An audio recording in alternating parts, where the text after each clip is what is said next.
سلام دوستان عزیزم، خوش آمدید به کانال لایف تایم گود. امروز هم قراره که با هم بریم به یکی دیگه از بهترین رستوران هایی که تو شهر زیبای تبریزه. لطفاً تا انتهای ویدیو با من همراه باشین.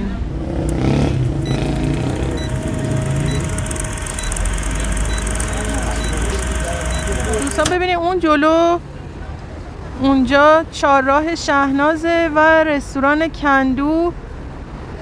یه مقداری از چهارراه شهناز به سمت ساعت که میدون ساعت که پیاده بیاین روبروی قنادی رکسه که رستوران چلو کبابی علی بابا هم یه مقداری پایین تر، یعنی اینجاست. ببینین اینجا قرار گرفته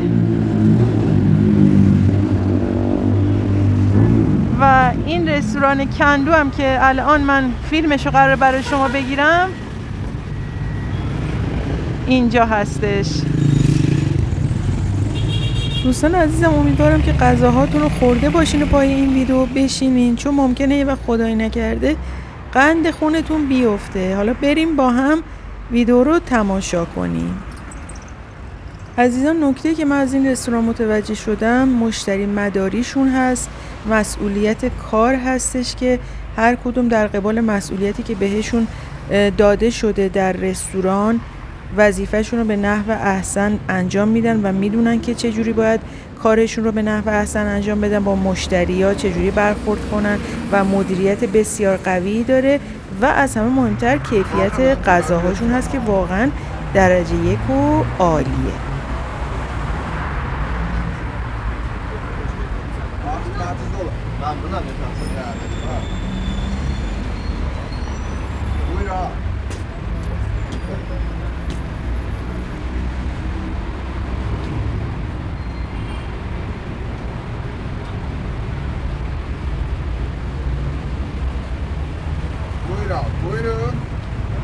دوستان سعی کنید که حتی یک ثانیه از این ویدیو رو از دست ندید و تمام این 20 دقیقه رو تا انتها با من همراه باشین و تماشا کنید.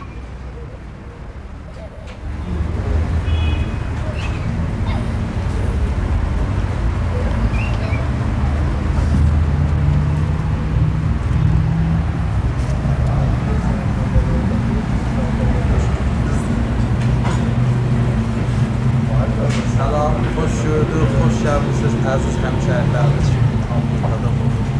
تبریز در سازمان شهر خستان مرکزی شمافی چندگاه بالا یک حله ساختی های غذاهای ایرانی سنتی اصیل تبریز وقتی که آبگوش ناباد میگرد مگر لذت زنده باشی، برقرار باشی، عالی. زنده باشی، ممنونم.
میشه این کرش میاد بالا. کف همون کره دوه. یه لیوانم بسیارم عالی.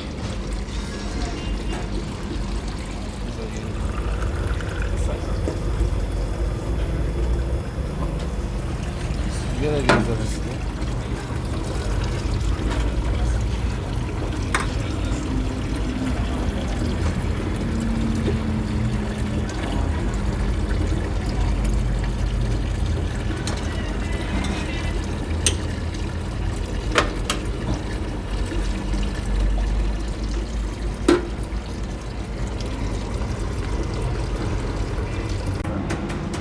خسته نباشین. زنده باشین.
انواع اقسام غذاهای ایرانی اصیل تبریز نمونه وارد تبریز غذاسی معرچه حرف اول مهد فرش و مهد غذا رو میگیرن تبریز خاصات هر چیز شده قدم بردیده زنده باشین. چشمتون گلستان.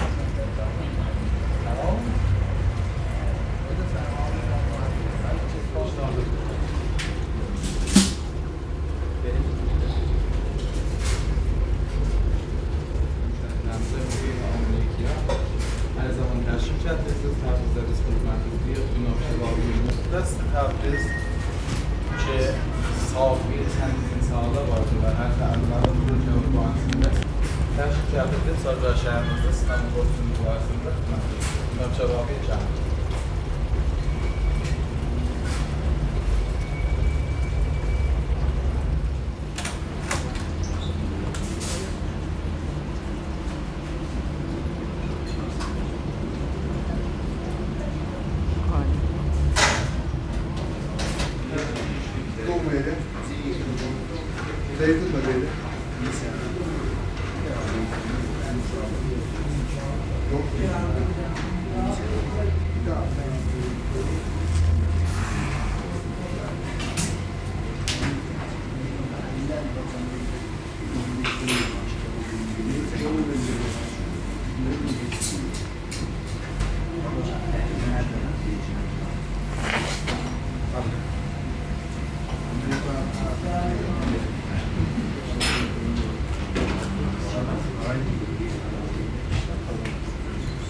Yallah gel. Hoş geldin.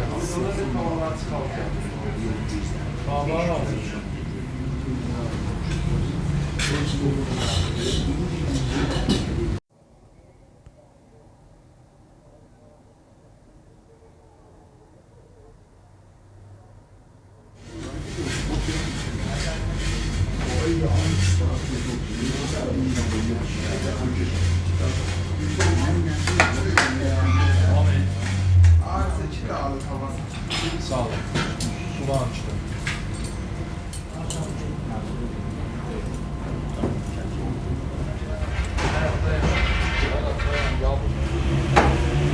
Bizim bakılan gelenlere buradan da o geçen tavsiye geçirip Allah'ın şehirlerinde Tebriz'in sayılan şehirlerinde biraz bir boşluğu var. Orada Ceylin'de ara. Düşman arası.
دوستان اینم منو و لیست قیمت ها و غذاهاشونه که از پر 360 تا 320 هزار تومنه.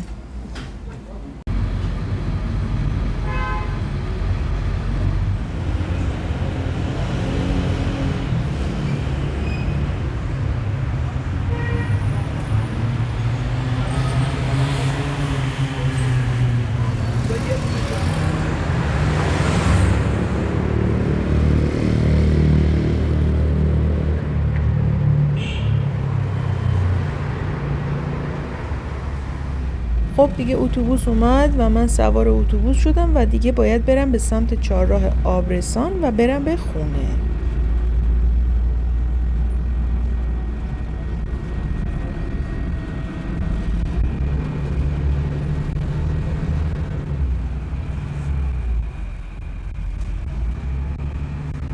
دوستان رسیدیم به میدون ساعت و میدونی که هر وقت من به اینجا برسم امکان نداره که تصویر این منظره زیبا رو برای شما عزیزان نگیرم و داخل این کاخ و این عمارت رو قبلا فیلمش رو تهیه کردم و لینکش رو الان این بالا قرار دادم. بزنین روی لینک و بریم ویدیوش رو تماشا کنین. البته ویدئوی عمارت شهرداری در 2 قسمته که قسمت دومش هم لینکش رو الان اینجا براتون قرار دادم. خب دوستان عزیزم من دیگه رسیدم به آبرسان و از اینجا دیگه باید برم به خونه. امیدوارم که از این ویدئویی که براتون تهیه کردم خوشتون اومده باشه. تا ویدئوی بعدی شما رو به خدا میسپارم.